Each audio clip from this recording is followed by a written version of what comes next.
Huwag kayong magmamalaki sa akin na malakas kayo kay COA Commissioner Lepana. Gagawin natin kung ano ang tama sa lungsod ng Pasig.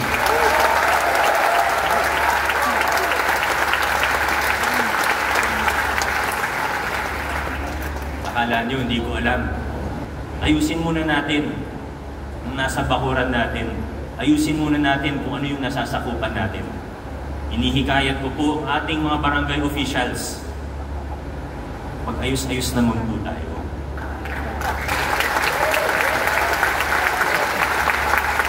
Hindi ko po nilalahat. Marami na akong nakitang mga barangay na maayos, maganda ang serbisyo. Pero wag na rin po tayong maglukuhan. Marami sa mga opisyalis natin sa barangay, alam na po natin kung ano ang ginagawa.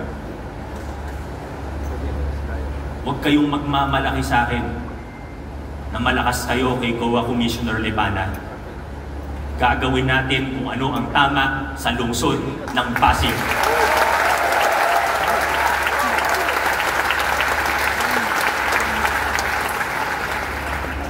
Akala nyo, hindi ko alam. Mga sinasabi ng iba, sagot ako ni Commissioner dahil yung tao niya, siya yung nagpa-finance. Huwag na tayong magpatumpik-tumpik pa, yung anak niya. Nagpa-finance sa mga barangay at sa SKs. Enough is enough. We will stand up for what is right in the city of Pasig.